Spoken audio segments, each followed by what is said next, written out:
Hey everyone, and welcome. Today we're jumping into a really cool topic, the major biomes of the world. We're going to break down how our entire planet is organized into these different natural communities, from the hottest deserts all the way to the coldest tundras. So let's get right into it. So, to kick things off, let's ask a really big question. How do we even begin to make sense of all the different environments on our planet? I mean, from the deepest parts of the ocean to the tallest mountains, what do we actually call these huge natural communities that shape all life on Earth? Well, the answer to that question is a biome. Simply put, a biome is just a massive community of plants and animals that live in a specific region. They're defined by their climate and the kind of plants you find there. And here's the key idea. The organisms living in a biome have these unique tricks or adaptations that let them thrive in that one particular environment. Like a cactus storing water in the desert or a polar bear's thick fur in the Arctic. Okay, so how do we start classifying all these different biomes? Well, the very first and most basic way is to split them into two really broad categories. This simple division is our starting point for mapping out pretty much all life on the planet. And it all boils down to these two types. On one side, we have aquatic biomes. That's everything that's water-based. And on the other side, we have terrestrial biomes, which covers all the land-based environments. Super simple, right? It's just land versus water. So let's dive right in, literally starting with the aquatic biomes. Since scientists believe all life on Earth originally began in the water, it feels like the perfect place to start our journey. Now, within these water-based biomes, the next big split is all about salt content, or what scientists call salinity. So on one hand, you've got freshwater biomes, like your rivers and lakes, which have almost no salt at all. And then you have the marine biomes, like the ocean, which are defined by having a much, much higher salt content. And we can get even more specific, even just within freshwater. We divide them based on whether the water is moving or just sitting still. So lotic biomes are where you find freely flowing water. Think of rivers and streams. Lentic biomes, on the other hand, are where the water is still or standing, like what you'd find in lakes and ponds. So what about those massive marine biomes? Well, this huge category includes pretty much everything else. We're talking about the open oceans, those vibrant coral reefs, and even estuaries, which are these really unique zones where freshwater rivers actually meet the saltwater sea. The ocean itself is so vast, it's divided into different zones based on depth and how much light gets through, from the intertidal zone near the coast all the way down to the deep, pitch-black abyssal zone at the very bottom of the sea. All right, let's step out of the water and get our feet on dry land to explore the terrestrial biomes. And we're going to start with one of the most important and diverse categories on the entire planet, the forest biomes. Our very first stop is the tropical rainforest. Seriously, when you picture a classic jungle, super dense, green everywhere, and just buzzing with life, this is exactly the biome you're thinking of. And just like the name says, you find them in a warm, humid belt right around the Earth's equator.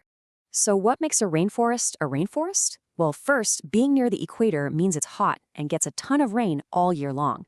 But here's a fact that might surprise you. Despite all that lush green growth, the soil is actually really poor in nutrients. The constant, heavy rain just washes most of the good stuff away.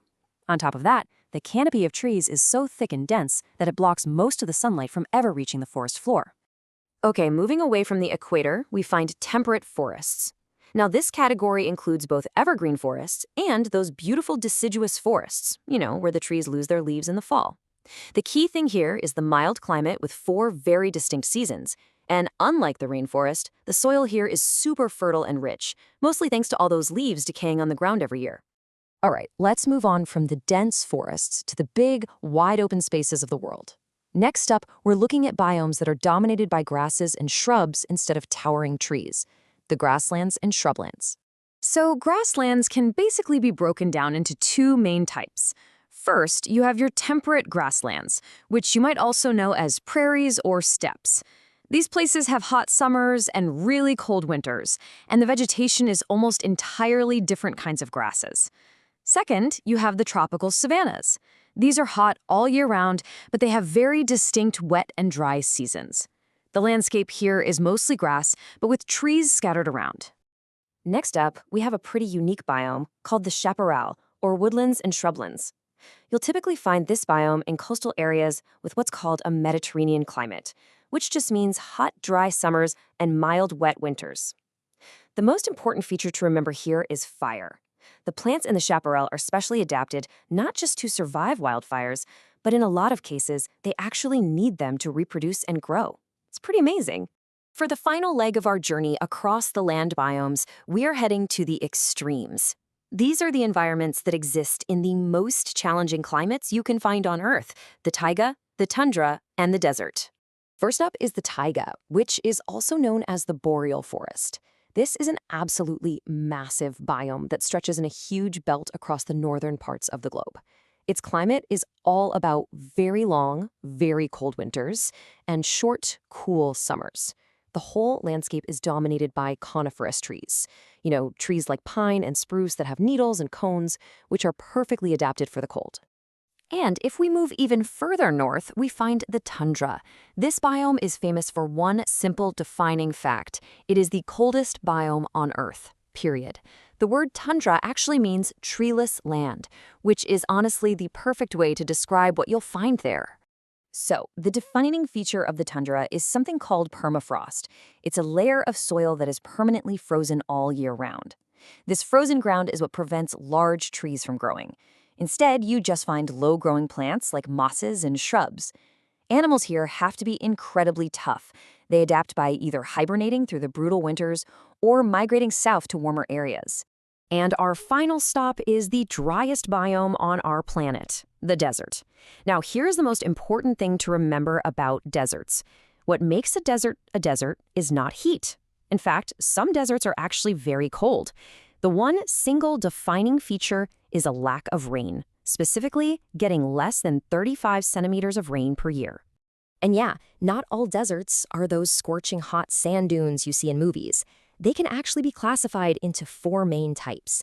You've got the classic hot and dry deserts, of course, but you also have semi-arid deserts, which are a little cooler, cool coastal deserts found near oceans, and finally, cold deserts, like in parts of Greenland, where it snows but is still incredibly dry. And that completes our tour of the world's major biomes. We have covered a lot of ground today, so let's do a really quick summary of the most important things you need to remember. So here are the key takeaways. First, a biome is a large community defined by its climate and the life forms adapted to live there. Second, all biomes are first sorted into either aquatic, which is water-based, or terrestrial, which is land-based. And finally, the major land biomes we explored were the forests, grasslands, the taiga, tundra, and deserts, and each one has unique plants and animals that are perfectly suited for that specific environment. For more clear explanations and daily IGNOU videos, subscribe to IGNOU Mind Decoded.